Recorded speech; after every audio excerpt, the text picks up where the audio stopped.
Assalamualaikum warahmatullahi wabarakatuh.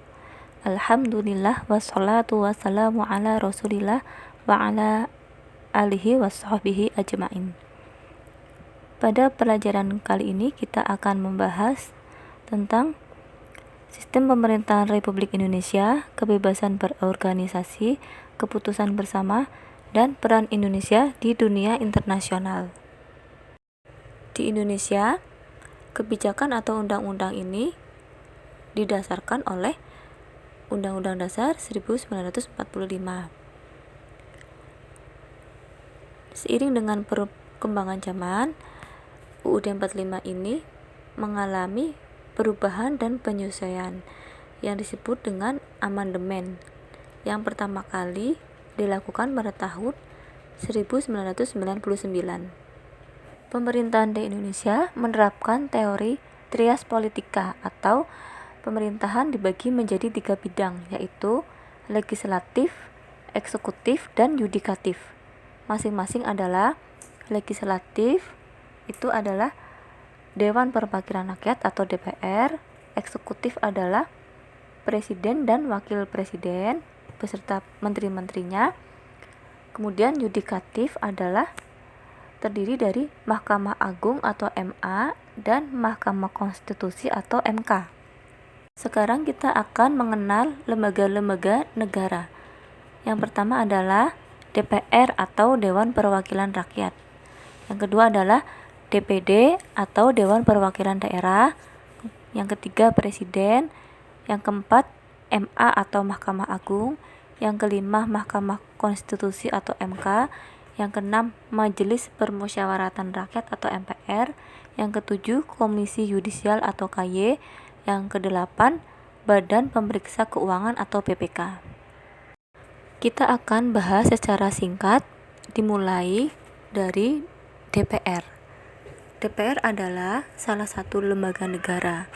DPR ini dipilih melalui pemilu. Anggota DPR bertugas selama 5 tahun dan harus melaksanakan sidang minimal sekali dalam setahun. Tugas dan fungsi DPR adalah membentuk undang-undang bersama Presiden, kemudian menetapkan APBN atau Anggaran Pendapatan Belanja Negara, kemudian mengawasi jalannya pemerintahan. Yang kedua adalah DPD atau Dewan Perwakilan Daerah. DPD termasuk lembaga negara yang berasal dari unsur legislatif. DPD merupakan wakil dari daerah-daerah di Indonesia. Dipilih melalui pemilu dan harus melaksanakan sidang sedikitnya sekali dalam setahun. Yang ketiga adalah Presiden. Presiden adalah kepala negara dan kepala pemerintahan. Presiden ini dibantu oleh wakil presiden dan para menteri yang disebut dengan kabinet. Setiap pergantian presiden, maka kabinetnya juga ikut berubah.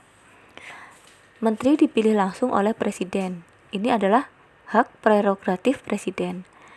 Presiden dan wakilnya dipilih melalui pemilu dan bertugas atau menjabat selama 5 tahun atau selama 2 periode pemilu.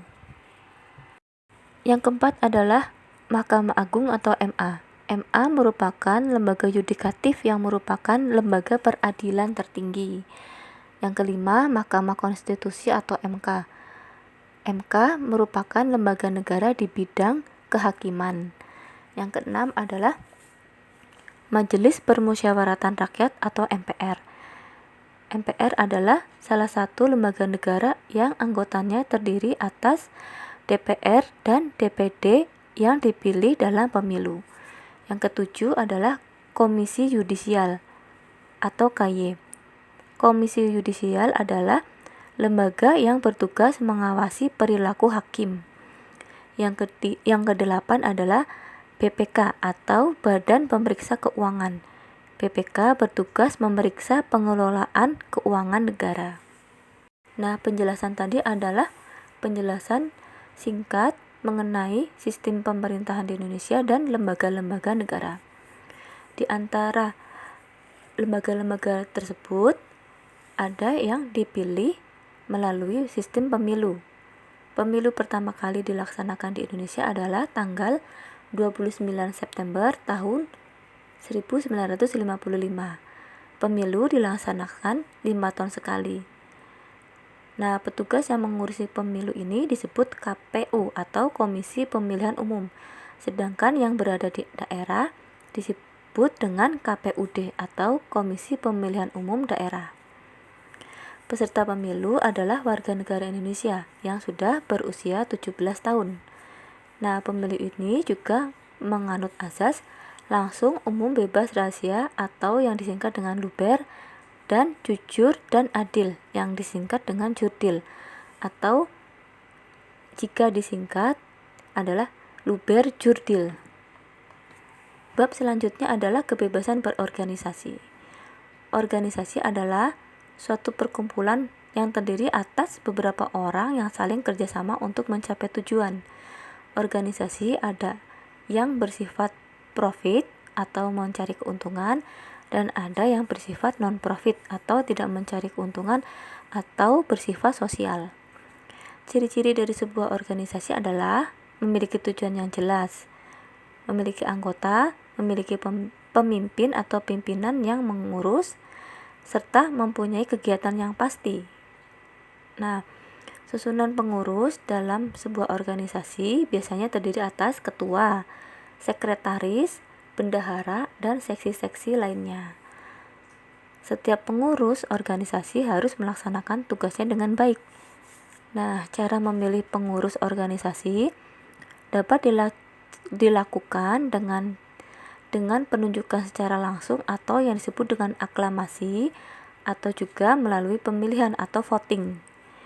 Nah, di sekolah merupakan salah satu organisasi yang bergerak di bidang pendidikan.